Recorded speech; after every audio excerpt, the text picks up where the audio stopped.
안녕하십니까. 네, 남유한 목자입니다. 오늘 말씀은 달란트 비유입니다. 제가 기도하고 시작하겠습니다.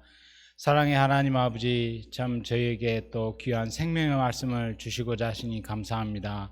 저희가 하나님이 주신 말씀을 마음판에 깊이 새기고 또 하나님 말씀을 듣고 깨달아서 또 행함으로 아름다운 50배, 100배의 열매 맺는 인생을 살도록 축복하여 주시옵소서. 감사합니다. 예수님의 이름으로 기도드립니다. 아멘. 예수님은 제자들에게 세상 종말에 대해서 말씀해 주십니다. 그런즉 깨어있으라. 어느 날에 너희 주인이 재림할지 너희가 알지 못하느니라 하시며 거듭거듭 경고하십니다. 오늘 말씀은 그의 연장선으로 달란트 비유에 대한 말씀입니다. 14절 말씀. 또 어떤 사람이 타국에 갈 때 그 종들을 불러 자기 소유를 맡긴과 같으니, 어떤 나라에 큰 부자가 있었습니다. 그런데 그 부자가 외국에 가서 급히 처리해야 할 일이 생겼습니다. 그런데 생각해 보니 외국에 가서 일을 처리하고 오는데 상당한 오랜 시간이 걸리게 되었으므로 부자는 결국 고민하다가 결국에는 자기 종들을 불러서 자기의 재산을 나누어 맡기게 되었습니다. 15절 말씀을 보십시오. 각각 종들의 그 재능대로 한 사람에게는 금 5달란트를, 한 사람에게는 2달란트를, 한 사람에게는 1달란트를 주고 떠났더니, 이 부자는 종들을 아주 신뢰했습니다. 자기의 소중한 재산을 아낌없이 나누어 주고 맡기고 떠났습니다. 여기서 금 1달란트는 금 33kg입니다. 현재 가치로 환산하면 30억에 해당되는 돈입니다. 얼마나 종들을 믿고 사랑하면 이렇게나 많은 돈을 믿고 맡길 수 있을까요? 무려 5달란트 받은 종은 150억을 받았고 2달란트 받은 종도 60억을 받았습니다. 최고로 작게 받은 1달란트 받은 자도 무려 30억이나 받게 되었습니다. 아무튼 부자는 종들을 아주 사랑하고 신뢰했기에 이처럼 자기의 큰 재산을 맡기고 그동안 잘 관리해 줄 것을 신신당부하고 떠났을 것입니다. 그러면 주인이 떠난 후 여러 종들의 자세가 어떠합니까? 16절 말씀을 보겠습니다. 5달란트 받은 자는 바로 가서 그것으로 장사하여 또 5달란트를 남기고 2달란트 받은 자도 그같이 하여 또 2달란트를 남겼으되 1달란트 받은 자는 가서 땅을 파고 그 주인의 돈을 감추어 두었더니, 금 5달란트 받은 자는 150억이나 받은 자인데 바로 가서 그 돈으로 장사를 하였습니다. 그리하여 추가로 150억의 이익을 내었습니다. 그리고 또 금 2달란트 받은 종도 60억을 받은 자인데 역시나 열심히 장사해서 추가로 60억의 이익을 내었습니다. 그러나 금 1달란트 받은 자는 30억을 받은 자인데 이상하게도 장사를 하지 않고 땅에 몰래 묻어버렸습니다. 그 오랜 시간이 지나고 드디어 주인이 돌아왔습니다. 그리고 당연하게도 주인은 종들을 불러서 그간 주인의 재산을 어떻게 관리해 왔는지 묻게 되었습니다. 그러자 150억 받은 종이 150억을 더 가지고 와서 말하였습니다. 주인이여, 제게 150억을 주셨는데 보소서, 제가 또 150억을 추가로 남겼나이다. 그리고 주인 앞에서 당당하게 자랑하였습니다. 그러자 주인은 크게 기뻐하였습니다. 21절 말씀을 보십시오.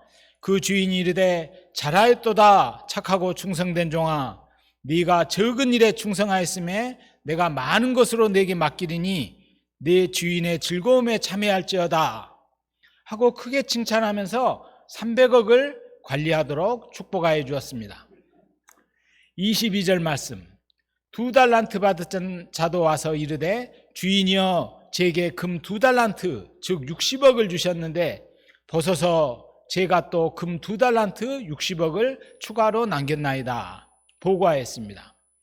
주인은 역시나 크게 기뻐하며 잘하였도다 착하고 충성된 종아, 네가 적은 일에 충성하였음에 내가 많은 것으로 내게 맡기리니 내 주인의 즐거움에 참여할지다 하며 크게 칭찬하며 120억을 다시 맡겨주고 관리터로 가했습니다.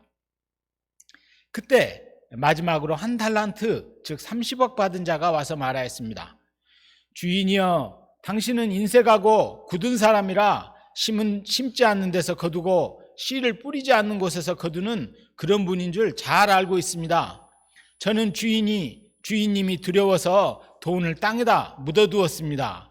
여기 제게 주신 금 한 달란트가 그대로 있습니다. 가져가소서. 그러자 주인이 화를 내었습니다.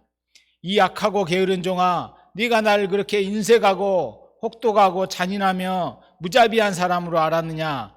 그랬다면 내 돈을 적어도 은행이나 돈놀이한 사람들한테 맡겨서 내가 이자라도 부쳐먹게 해야 하지 않겠느냐? 하면서 저 악하고 게으른 종에서 가지고 있는 한 달란트 즉 30억을 빼앗아서 300억을 가진 종에게 주라고 명령하였습니다. 29절 말씀입니다. 자기가 가진 것을 잘 활용하는 사람은 하나님께 더 많이 받아서 더 풍족하게 될 것이고, 자기가 가진 것을 활용할 줄도 모르는 사람은 오히려 가지고 있는 것조차도 마저도 빼앗길 것이다 라 했습니다. 30절 말씀을 보면은 그리고 주인이 말씀하였습니다. 그리고 저 아무짝에도 쓸모없는 종을 바깥 어두운 데 내쫓으라. 거기서 가슴을 치며 슬피 울며 이를 갈게 될 것이다 라고 말씀하셨습니다. 여기서 세 번째 종의 문제가 무엇입니까? 첫째는 하나님이 어떤 분이신지 잘 몰랐다는 것입니다. 그는 오해하였습니다. 하나님이 인색하고 몰인정하고 무서운 분으로만 알았다는 것입니다. 하지만 하나님은 어떤 분이십니까? 예수님이 땅에 직접 오셔서 하나님의 일을 하셨습니다. 그것은 바로 생명을 살리는 일이었습니다. 하나님은 죽은 나사로를 살리셨습니다. 수일간 썩어서 냄새나는 자를 살아나게 하셨습니다. 죽어서 관에 누운 과부의 아들을 살려주셨습니다. 회당장 야이로의 죽은 어린 딸을 살려주셨습니다. 둘째, 하나님은 온갖 질병과 고통과 사탄의 가시에서 우리를 해방시켜 주셨습니다. 12회나 혈루증에서 고통받던 여인을 고쳐주시고 38년 동안이나 중풍병에 걸려 베데스다 목가에서 눈물을 흘리던 병자를 고쳐주셨습니다. 한 손 마른 자의 병든 손을 고쳐주셨습니다. 장님들의 눈을 뜨게 하시고 문둥병자를 고치시고 온갖 귀신 들려 고통받는 자와 거라사 광인 등을 고쳐주셨습니다. 셋째, 하나님은 우리에게 생명의 복음을 주셔서 어둠과 미련한 가운데 사는 우리에게 생명의 빛과 지혜의 빛을 주시고 진리의 길이요 열매 맺는 아름다운 삶을 살도록 길과 진리와 생명의 길로 인도하셨습니다. 넷째, 예수님은 친히 우리 죄인들을 속죄하시려고 십자가를 지시고 모든 죄를 사하시며 또한 보혜사 성령님을 우리에게 각각 보내셔서 우리가 천국의 삶을 누리고 살도록 지켜주시고 보호해 주십니다. 그런데 이 세 번째 종은 어리석게도 천국의 보화 되신 예수님을 몰랐습니다. 그저 자기에게 주어진 금 한 달란트 즉 30억을 하찮게 여기고 남들과 비교하며 하나님을 원망하며 악하고 게으르게 지냈습니다. 하나님이 자기에게 주신 은혜는 생각지도 않고 감사치도 않았습니다. 주변에 오직 잘나가는 세상 사람들과만 비교하며 하나님이 자기를 이용해 먹는 것 아닌가 하며 의심하며 원망 불평만 하였습니다. 사실 솔직히 말씀드리면 세 번째 종의 모습은 저의 모습과 오버랩되어 너무나도 부끄러운 마음이 듭니다. 여기서 주인은 또한 종들이 번 액수를 따지지 않았습니다. 오직 작은 일에 충성했는가만 보셨습니다.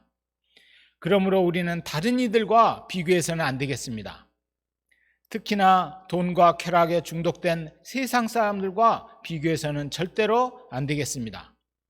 세상 사람들은 어떻습니까? 온갖 비리와 범죄, 주식과 부동산, 코인 등 돈벌이가 된다면 수단과 방법을 가리지 않고 이제 광분한 이들과 비교하면서 돈 없는 자신을 초라하다 생각할 것이 아니라 늘 하나님 나라를 바라보며 예수님을 바라보며 살기를 기도합니다. 예수님께서는 승천하시기 전에 베드로에게 내 어린 양을 먹이라 그러면서 3번이나 간곡하게 부탁하셨습니다. 주님의 부탁하신 말을 항상 기억하고 캠퍼스에서 방황하는 어린 양들, 또 주변에 복음을 모르는 자들을 찾아가 복음을 전하고 말씀과 사랑으로 섬기며 이 일에 열심을 내야겠습니다. 그리하여 주님께서 다시 오시는 재림의 날에 우리 모두가 잘하였다, 착하고 충성된 종이여 하고 칭찬받는 자들이 되기를 기도합니다. 제가 기도하고 마치겠습니다.